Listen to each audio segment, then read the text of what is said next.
The Hasmoneans.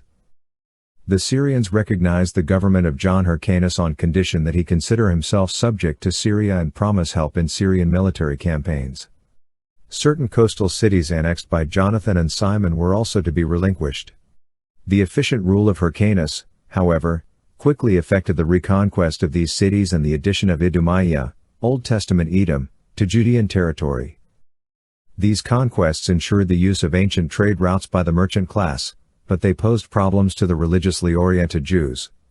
Hyrcanus compelled the Idumeans to become circumcised and accept the Jewish faith, a practice which later Judaism disavows. There is something ironical in the thought of a grandson of Mattathias forcing religious conformity on a people conquered by Jewish arms. Hyrcanus also campaigned in Samaria, where he destroyed the temple on Mount Gerizim. The success of Jewish arms might be applauded by the nationalistic element in Judea, but the religious fervor of the earlier Maccabees was no longer evident. Before John Hyrcanus died in 104 BC, the borders of the state had been extended on every side. The Maccabean struggle was long past and new rivalries developed.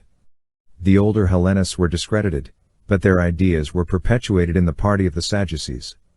The Orthodox of Maccabean times became the Pharisees of pre-Christian Judaism and the New Testament. Hyrcanus, himself, was devout and law-abiding, but his children had little sympathy with traditional Hebrew thought. They numbered themselves among the aristocrats, and they came to look with disdain on the rigidly Orthodox Pharisees. Ironically, these heirs of the Maccabees became thoroughly Hellenized. The death of John Hyrcanus precipitated a dynastic struggle among his children. His eldest son, who preferred his Greek name Aristobulus to his Hebrew name, Judah, emerged as victor and cast 3 of his brothers into prison, 2 of whom are thought to have starved to death. Another brother was murdered in the palace. In the short reign of but 1 year, Aristobulus pushed the borders of Judea north to Mount Lebanon and took the title of king to himself. His life was cut short, however, by drink, disease, and the haunting fear of rebellion. At the time of Aristobulus' death he had but 1 brother living, and he was in prison. Although his Hebrew name was Jonathan, history knows him by his Greek name Alexander Jannaeus. Under Jannaeus the policy of territorial expansion continued. The frontiers of Judea were extended along the Philistine coast toward the Egyptian frontier and in the Transjordan region. The Jewish state approximated the territory controlled by Israel in the days of David and Solomon. It included the whole of Palestine and adjacent areas from the borders of Egypt to Lake Halei, north of the Sea of Galilee. Perea in Transjordan was subject to Jannaeus, as were the cities of the coastal plain except for Ascalon. The territories incorporated into the Hasmonean kingdom were, for the most part, quickly Judaist. The Idumeans came to exercise an important place in Jewish life, and Galilee became an important center of Judaism. The Samaritans, however, continued to resist assimilation in cities such as Apollonia and Scythopolis, Old Testament Beth Shean, with only a small Jewish element in their population, kept their non-Jewish character. Partisan strife, however, marred the reign of Alexander Jannaeus, who showed open contempt for the Pharisees, precipitating civil war. The Pharisees accepted aid from the Syrians in their conflict with Jannaeus, and for a time Jewish independence was in the balance. When the Pharisees felt that they had gained their point, they withdrew their alliance with Syria and hoped for a Jewish state that would be both free of foreign control and tolerant of their viewpoint. Jannaeus, however, sought out the leaders of the rebellion and crucified 800 Pharisees. Tradition says that Jannaeus repented on his deathbed, instructing his wife Salome Alexandra to dismiss his Sadducean advisors and reign with the help of the Pharisees. The tradition may have no historical basis, but Alexandra did turn to the Pharisees for support. Salome Alexandra had been married successively to Aristobulus and to Alexander Jannaeus. The widow of 2 Hasmonean rulers, she reigned in her own right for 7 years. She was a woman of 70 when she came to the throne, dividing royal responsibilities among her 2 sons.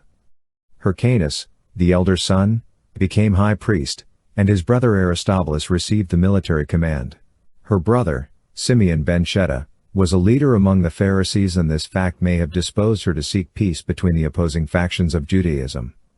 Under Alexandra, the Pharisees had their opportunity to make a constructive contribution to Jewish life. In many areas, particularly education, they were eminently successful. Under the presidency of Simeon ben Shetta, the Sanhedrin, the Jewish Council of State, decreed that every young man should be educated. A comprehensive system of elementary education was inaugurated so that the larger villages, towns, and cities of Judea would produce a literate, informed people. This education was centered in the Hebrew Scriptures. The wounds of earlier strife were not healed during Alexandra's reign. Although the Pharisees were happy in their newfound recognition, the Sadducees were resentful of the fact that they had lost power. To compound the problem, the Pharisees sought to avenge the massacre of their leaders by Alexander Jannaeus. Sadducean blood was spilt and the makings of another civil war were in the air. The Sadducees found in Aristobulus, the younger son of Jannaeus and Alexandra, the man they could support as Alexandra's successor. He was a soldier and appealed to the party that dreamed of imperial expansion and worldly power. Hyrcanus, the elder brother and rightful heir, was acceptable to the Pharisees. With the death of Alexandra, the partisans of the two sons were ready for a showdown.